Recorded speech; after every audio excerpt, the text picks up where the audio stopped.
Добар ден, почитувани. Започува најновата Телма амбуланта. Воспалението на панкреасот е болест што може да започне ненадејно со силна болка и да заврши со сериозни компликации и трајни последици. Во периоди на прејадување, мрсна храна и алкохол, како што се новогодишните и божикните празници, ризикот дополнително расте. Како да ги препознаеме првите симптоми? Кој има најголем ризик за ваков проблем? И како да го заштитиме панкреасот пред да биде предоцна? Дали воспалението на панкреасот може да води кон карцином? За сето ова денеска разговараме со професор доктор Бети Тодоровска, гастроентерохепатолог. Останете на Телма, а поставете прашање во програма.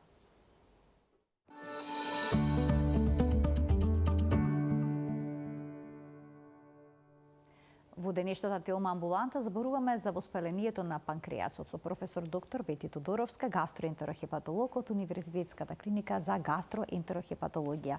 Професорке, добар ден, добре дојдовте во студиото на Телма. Добар ден, добре најдов. Панкреасот е многу важен орган за функционирањето на нашиот организам. Кога ќе се воспали, пациентите болката ја опишуваат како една од најсилните што ја почувствувале во животот. Па зошто воспалението на панкреасот обично е толку драматично, но и сериозно, опасно?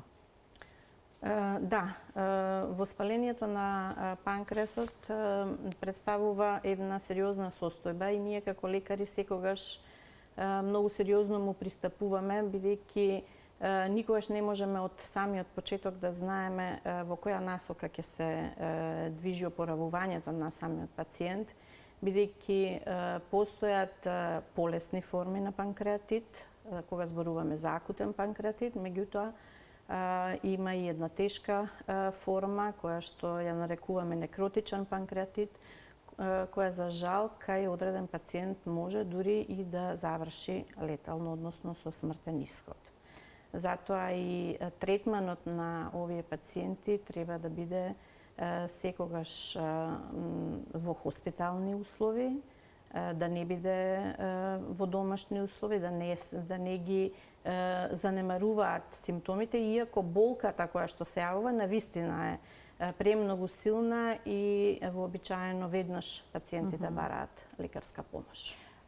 Обично панкреасот го поврзуваме со излучувањето на инсулин, но тој создава и дигестивни ензими, односно ензими кои што го помагаат во варењето на храната. И сега дали е точно дека кај воспалението на панкреасот овие ензими всушност стануваат најголем непријател на органот, дека тие всушност почнуваат да го варат на некој начин самиот орган, самиот панкреас? Практично во панкреасот тие ензими се во неактивна форма, ние ги нарекуваме зимогени, кои што под влијание на друг ензим почнуваат да се активираат, меѓутоа кои ќе се излачат во 12-палачното црево. Во услови на панкреатит тие започнуваат фактички да се лачат уште во самиот панкреас и почнува да настанува така наречена автодигестија на панкреасот. Значи, тој почнува самиот да се уништува. Тие ензими уништуваат се околу себе и поради тоа и практично и компликациите кои што може да се јават во тек на тој акутен панкреатит се сериозни и може да зафаќаат и повеќе органи и системи. Кога пациентот ќе се јави со силна болка во стомакот, како се прави разлика дали е во прашање гастритис, чир на желудник, некој труење со храна, стомачен вирус? Па добро, првично симптоматологијата кај акутниот панкреатит е многу бурна, значи тоа е силна пробудувачка болка која што најчесто и ирадира, значи се шири кон грбот. Таа е таа типична панкреатична болка. Во такви услови, бидејќи од сам почеток не можеме да знаеме точно за што се работи, секогаш лабораториските параметри се тие кои што ни помагаат во поставувањето на диагнозата. Така да, кај секој пациент кој што има таква силна раскинувачка абдоминална болка, треба да се направи лабораториска анализа во смисол на детекција на амилаза или паза, кои што практично доколку се покачени ни одат во прилог на акутен панкреатит. Кои се најчестите причини кои што доведуваат до еден ваков проблем? Има ли вистина дека еден обилен масен оброк може да доведе до панкреатитис или пак некои прослави, како што се сега предстојните новогодишни или пак божикни, каде што има богата трпеза со многу храна и алкохол? Да. Има вистина, со тоа што најчеста причина за акутните панкреатити се билиарната, да речеме, етиологија, тоа се камчиња во жолчното кесе, кои што практично ќе тргнат во каналот и прават обструкција на нивото каде што се излачува и панкреатичниот сок и од тука тргнува целата таа каскада. Друга, втора по честота причина е алкохолната консумација. Меѓутоа и имаме и многу бројни останати причини што може да дадат панкреатит, како што се траума, автоимуна болест, панкреатит предизвикан од лекови, може да има зголемени триглицериди во крвта на пациентот, па тоа ние го нарекуваме хипертриглицеридемија, тоа да биде причина за развој на... Значи, зголемените масти во крвта се ризик фактор? Да, меѓутоа не холестеролот, туку триглицеридите. Значи, таа фракција од маснотиите, доколку е зголемена, може да биде потенцијален причинител на панкреатит. Споминавте дека и лековите може да доведат до ваков проблем. Дали некои лекови за хронични болести се вовед кон панкреатитис? Да, еве ние например како гастроентеролози често пати ги употребуваме имуномодулаторите од типот назатиоприн. Тоа е еден од водечките лекови кој што може да даде медикаментозно индуциран панкреатит. Обично постои стигма дека панкреатитот е поврзан само со алкохолизмот, но очигледно не е баш така.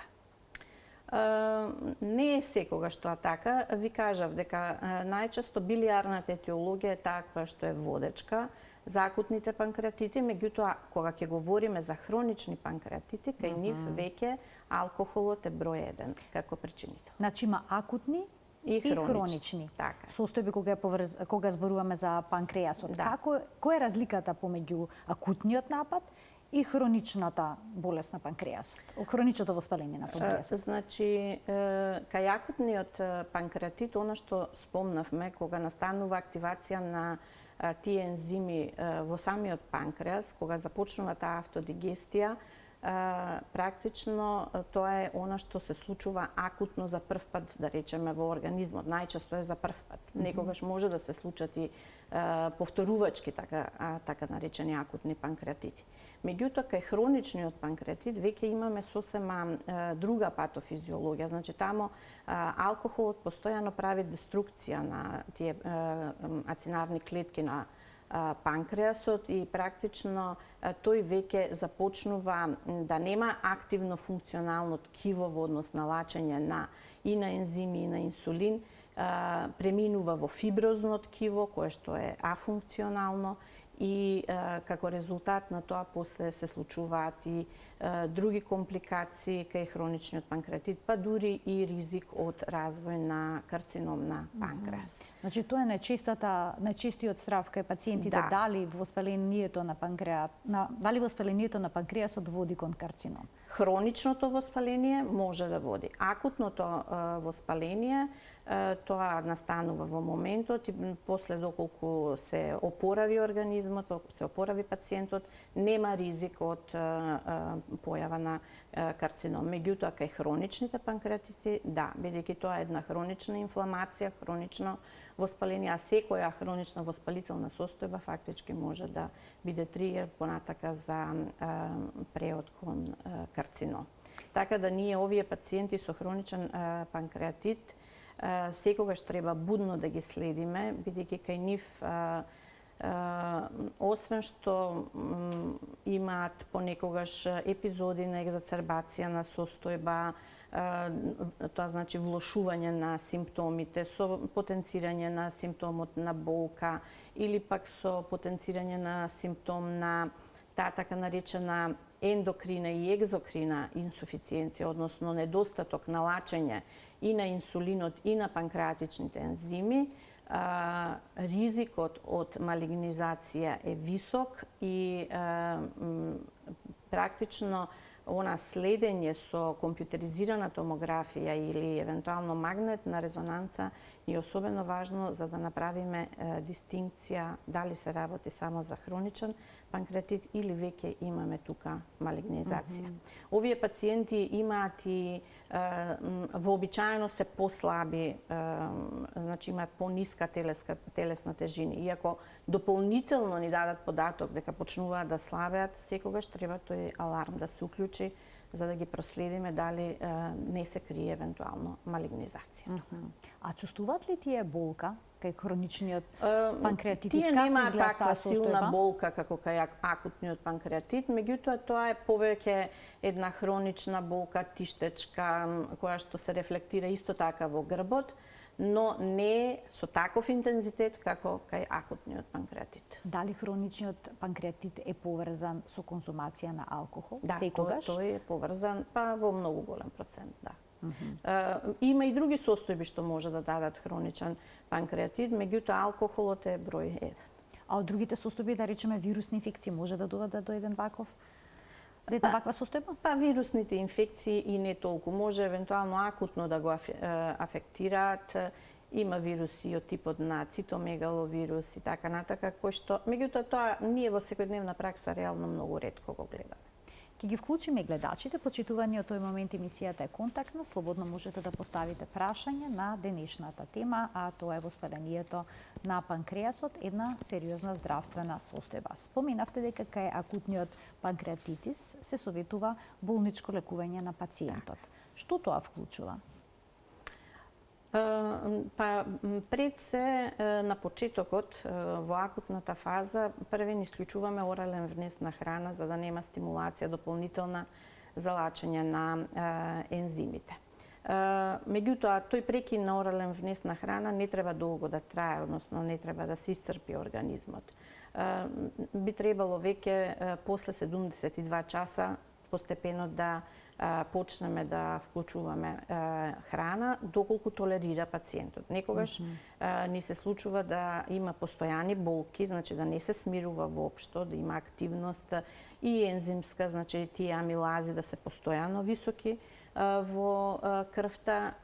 Во таа ситуација можеби некогаш и да се наложи потреба од така наречена ентерална исхрана со пласирање на сонда преку дали ќе биде назогастрична, односно овдека треба да биде назојејунална за да оди малце пониско, подлабоко према јејунумот, тоа е тенкото црево, за да го прескокне тој сегментот каде што се излева у суштина панкреатичниот сок во 12-палачно црево и да се започне со таква ентерална храна, значи да не се остави организмот да гладува предолго. Тоа не е препорачливо. Исклучително важно е да се постигне соодветна аналгезија, значи да се смири болката кај пациентот, доволно да се хидрира, со тоа што тоа хидрирање секогаш го правиме во зависност од возраста на пациентот и во зависност од присутните коморбидитети. Кај помлади пациенти слободно одиме со поголема количина на течности кои што ги даваме преку вена, меѓутоа кај постарите пациенти, они кои што имаат срцева болест или бубрежно заболување, секогаш мораме да бидеме предпазливи со тој внес на течности. Имаме гледачи, а потоа ќе продолжиме онаму каде што запревме. Добар ден. Добар за ден. првиот од нив. Добар ден, повелете. Се јавам во врска со панкреасот, поздрав до докторката. Благодарам. Јас треба да идам на операција за спуштен панкреас, имам навод на повраќање, ама еве не ме викаат долго време. Од што може да се спушти панкреасот? Спуштен панкреас. Да.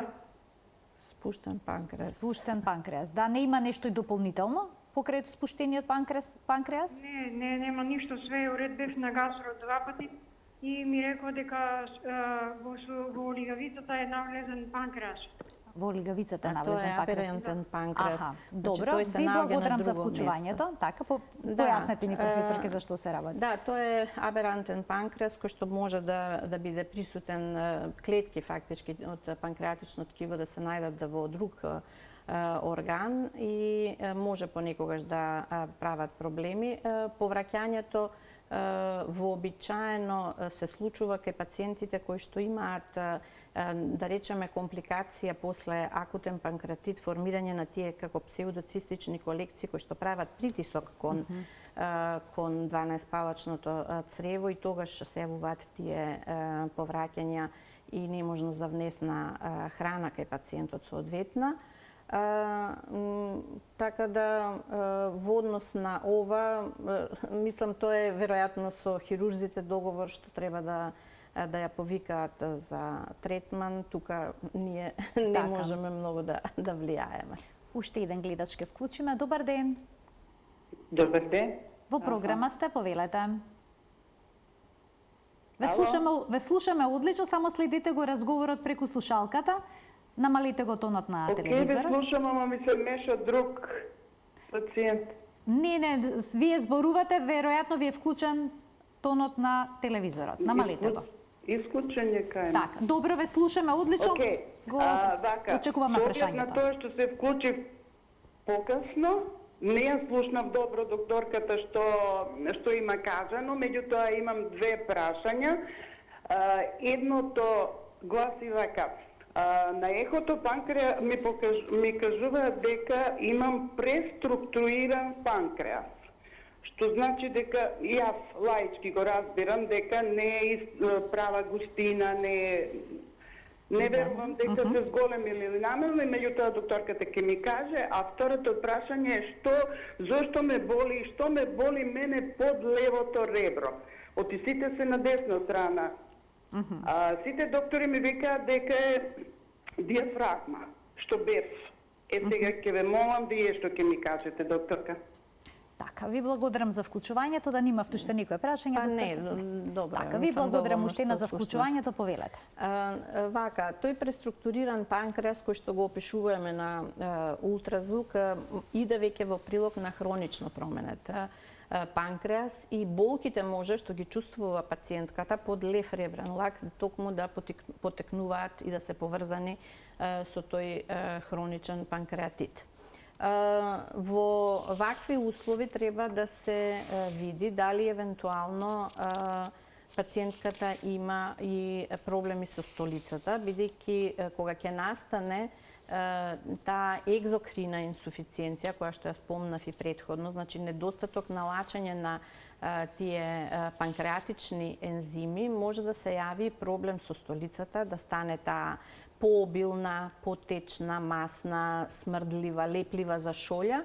Таа ја нарекуваме стеатореја, значи тоа е еден од знаците на хроничен панкреатит и во тој случај тоа ни е веќе индикација дека треба на тој пациент да му додадеме во текот на исхраната панкреасни ензими. Значи, во текот на оброците, додека јаде, треба да земе и плюс дополнително панкреасни ензими кои што ќе може соодветно да ја варат храната. Панкреасните ензими, дали влијаат само на масната храна? Тие се всушност за варење на тој тип на храна, меѓутоа ние кога јадеме во текот на оброкот имаме и мешано и јаглехидрати, и масноти, и протеини и плюс учествуваат и во варењето исто така на протеините. Значи, исхраната е многу важна во процесот на лекувањето на воспалението на панкреасот? Исхраната е важна, да. Особено пациент кој што имал веќе атака на панкреатит, тој не треба да консумира масна храна, не треба да биде тоа обилна количина на храна. Најчесто е подобро да има почести мали оброци кои што не се богати со храна. Особено пржаната храна не е соодветна. Така да пациентите после воспалението на панкреасот треба навистина да внимаваат, а доколку била причина, например, болеста на жолчното кесе со присутна калкулоза, таа билиарна етиологија што ние ја кажуваме, тогаш треба на тие пациенти да им се препорача и да ја извадат жолчката, значи да се направи холецистектомија, бидејќи може да доколку не се отстрани жолчното кесе, може повторно некое такво камче да направи нов проблем, а секое ново воспаление на панкреасот вообичаено е посериозно од она првичното. Дали само камчињата во жолчото ќе се создаваат ваков проблем или пак можеби и полипите? Само камчињата. Само Тие се тие кои камчињата. што тргнуваат од жолчното кесе према каналот и тука настанува таа обструкција према панкреатичниот канал и започнува активацијата на ензимите. Затоа и се советува да не се чека кога постојат камчиња во жолчото кесе, така да се реши проблемот. Некои пробуваат со чаеви тоа да го решат и слично. Па тешко, камчињата со чаеви тешко може да се решат. Она што ние го среќаваме во секојдневна пракса, оној период кога пациентите се ставени на листа за операција и чекаат да ги повикаат, може да во тој меѓупериод повторно да се јави нова атака, особено ако малку погрешат во начинот на исхрана. Значи, многу строга диета е потребна?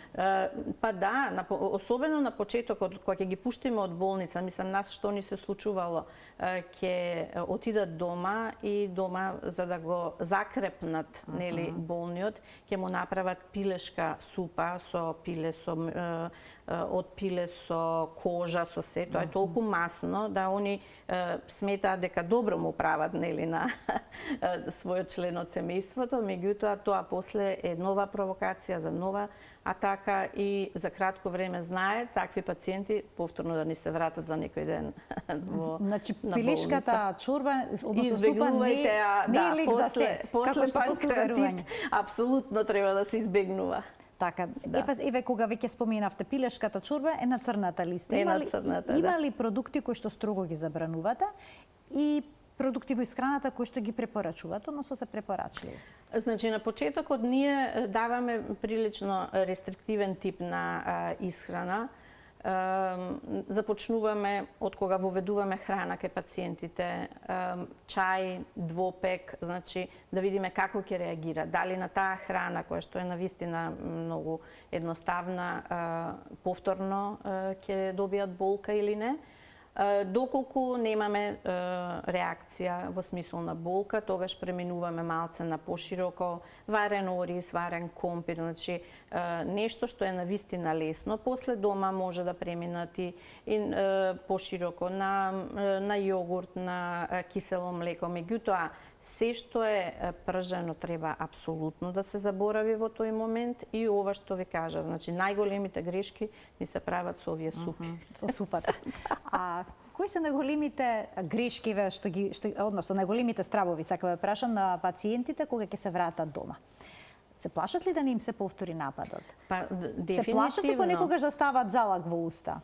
Стравот е присутен затоа што тоа што го поминале во болница, тие болки кои што ги почувствувале во тој момент се навистина многу силни и никој не би сакал да му се повтори такво нешто. Некои дури може да бидат и пререстриктивни со исхрана, па да тоа влијае на намалување на тежината, што не е добро, нели, да организмот влезе во катаболизам и така натака. Тоа не го препорачуваме во никој случај.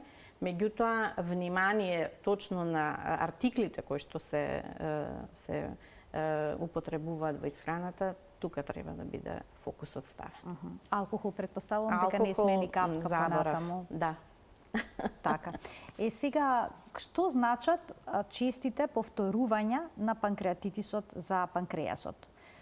Споменавте дека ќе се оштети, но за целокупниот организам, дали може да настрадат, да речеме, и бубрезите или пак да настрадат белите дробови? Тоа може да се случи системско нарушување. Да, тоа може да се случи уште во првата атака. А уште со првата атака, со една? Тоа може да се случи доколку се работи за онаа потешка форма, што ви велам, на некротичен панкреатит. Значи, тука имаме покренување на цела каскада на инфламација, на системски одговор воспалителен, кој што влијае и на белите дробови, влијае и на бубрезите, така да тие пациенти, затоа велам, некогаш е потребно веднаш да бидат, ако се види дека од одма тоа е тежок некротичен панкреатит, веднаш да се стават во единица за интензивна нега, затоа што е потребно мониторирање на тие пациенти на нивните витални параметри, да се види, може би, ако затаат со дишењето, може ќе имаат потреба и од респиратор, или ако се влоши бубрежната функција, ќе имаат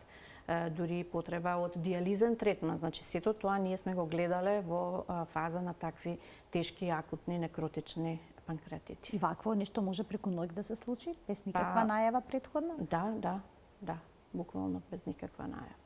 Мислам, многу често пациентите не ни знаат дека имаат камчиња во жолчка, така, значи тоа е нешто не се провериле. Така, претходно немале никакви симптоми до тогаш и може да е панкреатитот прва симптоматологија, значи прва болест, а така што се случува без да бидат свесни дека постојат камчиња во жолчка и дека тие се причинителот у суштина за таа состојба во моментот. Така, значи воопшто не е наивно доколку се појават камчиња во жолчката. Не е наивно, мислам не е наивен панкреатитот како таков и кај нас кога ќе дојдат пациентите кога ќе ги примиме во болница, разговорот секогаш со фамилијата е со така доза на оставаме едноставно не можеме да кажеме уште од сам старт добар е пациентот, затоа што тој може во наредните денови нагло да влоши.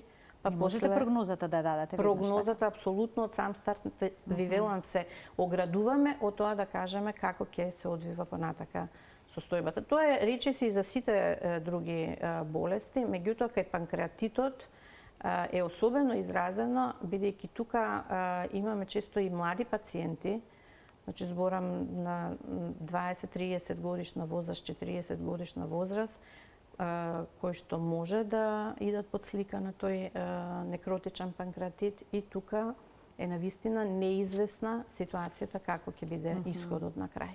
Колку се чести овие проблеми со воспалението на панкреасот? Колку е чест акутниот панкреатитис и дали расте бројот на млади лица кои што страдаат од ваков проблем? Статистика конкретна ние во Македонија немаме. Во светски рамки има некакви бројки кои што велат дека акутниот панкреатит е нешто почесто од хроничниот, меѓутоа не се тоа некои драматични бројки. Меѓутоа факт е дека статистиките на светско ниво покажуваат дека последните години се зголемува бројот на пациенти со акутен панкреатит. Кој е објаснувањето? Зошто е тоа така? Може да е објаснувањето во однос на начинот на исхрана, брзата храна која што се употребува, зголемениот процент на обезност кај населението и со тоа ризикот од појава и на хипертриглицеридемија како фактор што може да допринесе. Реално и општата употреба на алкохол. Ние и како земја Македонија е земја каде што навистина имаме прилична консумација на алкохол. Значи сите тие фактори влијаат. Кога станува збор за панкреатитис предизвикан од триглицериди, колку брзо се решава проблемот? Можат ли триглицеридите со некаква терапија нагло да се спуштат? Постои терапија за зголемените триглицериди, меѓутоа тоа нагло во никој случај не се случува. Значи ние ги даваме тие така наречени фибрати кај хипертриглицеридемија, меѓутоа пациентот мора да смени и начин на живот, а исто така многу е важно да се процени и гликемискиот профил, затоа што некогаш практично може и неоткриен диабет или несоодветно регулиран диабет да даде зголемени триглицериди и тоа да биде едно со друго поврзано. Така, значи ќе треба едно такво испитување се направи, а дали воспалението на панкреасот, доколку е агресивно и силно, може да доведе и до диабетес кај пациентот? Вообичаено хроничните панкреатити се тие кои што се пропратени и со диабет, и диабетот го сметаме како ендокрина инсуфициенција, односно недостиг на панкреасниот инсулин, а другата екзокрината инсуфициенција се ензимите, така да може да има и диабет, а може да има и стеатореја, она што рековме со столиците, обилни кои што и диареален синдром кој што ја попречува соодветната ресорбција на хранливи материи. Како се третира хроничниот панкреатит? Па хроничниот панкреатит најчесто се третира со субституција на панкреасни ензими. Меѓутоа, тој дефицит на панкреасни ензими настанува дури кога ќе настане 90% оштетување на панкреасот. Значи има многу голема резерва тој панкреас во однос на лачењето на ензимите. Така да дури од кога ќе се манифестира клинички таа стеаторија, ние даваме панкреасни ензими, некогаш дури и болката, ако е постојано присутна кај пациентите, може да на некој начин да биде купирана заедно со овие панкреасни ензими, така да третманот е отприлика во однос на таа субституција со ензимите, ако има потреба аналгетик за регулација на болката и доколку има дијабет, соодветно третиран дијабет. Кога станува збор за хроничниот панкреатитис, колку често пациентите треба да доаѓаат на контроли? Па ние вообичаено ги повикуваме на 6-месечни интервали да доаѓаат на контрола. Се разбира доколку имаат потреба по-често, ако имаат некаква дополнителна симптоматологија што ја влошува нивната состојба, но тука морам да потенцирам дека оние пациенти кои што имаат хроничен панкреатит, најчесто грешката ја прават со повторна консумација на алкохол и тогаш настануваат тие епизоди на екзацербација или влошување. Ке ги вклучиме гледачите со нови прашања. Добар ден. Ало. Во програма сте, повелете. Добар ден. Добар ден. Добар ден. Само да прашам докторката. Така? Јас имам направена операција пред 3,5 месеца. Добро. На панкреас, жолчното ке се ми извадено и на желузникот. А што беше причина за операцијата? Па причина беше, има покачено, шеќер ми беше покачено и телесната килажа ми беше паднала. Околу 20 кг има изгубено од килажата. Добро, меѓутоа дијагнозата која беше пред да одите на операција? А како мисли дијагноза? Па мора да имало одредена дијагноза која што ние ја дефинираме пред да воопшто индицираме оперативен третман. Па ја најпрво појдов бев жолт. Бевте жолт, добро. Да, пожолтен и намалена килажа. И килажа. А дали нешто во предел на панкреасот, најчесто во предел на главата на панкреасот, дали беше детектирана некаква формација? Па имаше некако детектирано, затоа и операцијата направена. Така, значи тоа било причина. Така. Да. Добро, сега кое ви е прашањето? Сега сакам да прашам докторот, зашто сме јас да јада од јадење нешто или контрола на колку време треба да правам? Така. Пошто имам закажано сега, ме прати на онкологија и од таму требаш да идам на снимање. Добро. Па се уште чекам за снимање, нема веќе месец време чекам за снимање.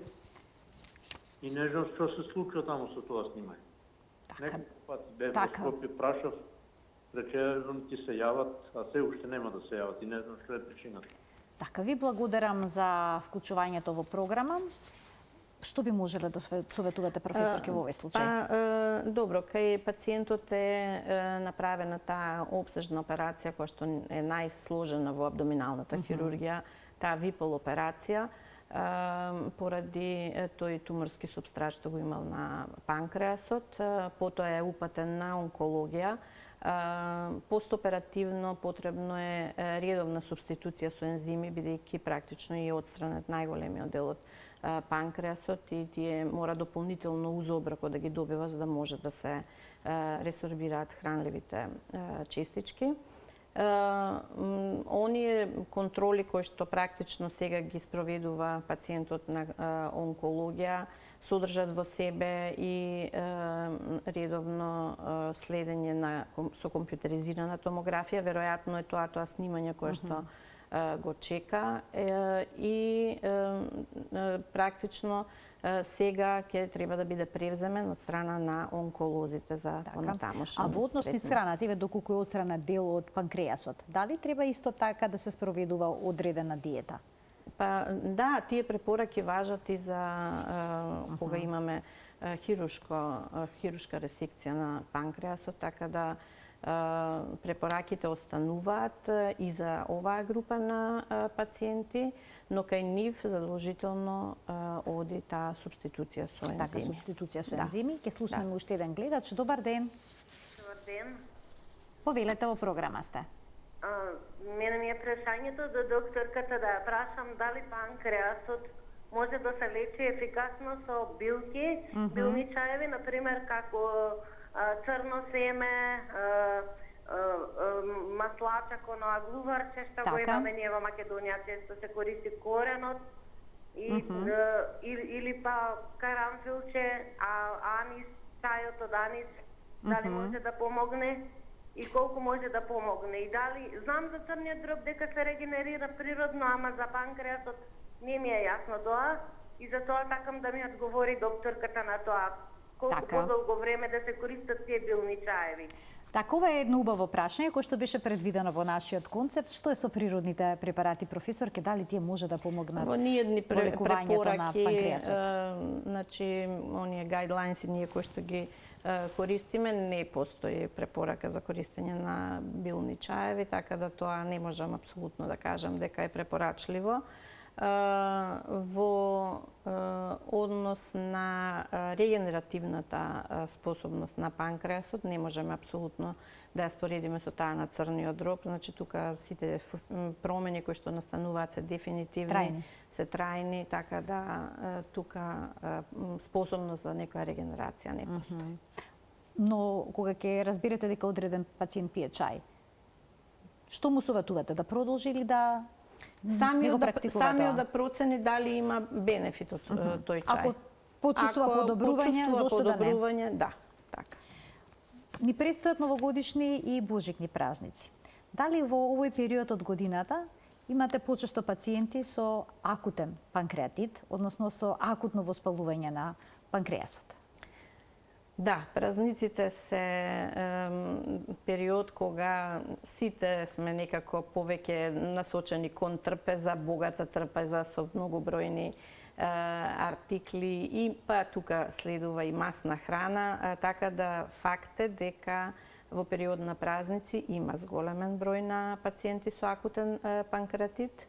Особено тоа се случува во периодот на нашите велигденски празници, каде што последен подолг период на пост, наеднаш пациентите внесуваат поголема количина на јајца, на други масни артикли, скари и така натака, и тогаш имаме навистина, мислам дека најголем број на пациенти. Меѓутоа и овие новогодишни, пропратени со богата трпеза и со алкохол, може да придонесат за развој на акутен панкреатит. Така да совет до гледачите, бидете внимателни, нека биде се умерено, да не се претерува во ништо, за да не дојде до состојба на вакво воспаление на панкреас, кој навистина не можеме да знаеме во која насока ќе се движи. А дали одредена група на луѓе е посебно изложена на ваков ризик или секој од нас може да доживее вакво нешто? Да, секој од нас, особено тие кои што имаат проблем со жолчката, односно кои имаат камчиња во жолчка.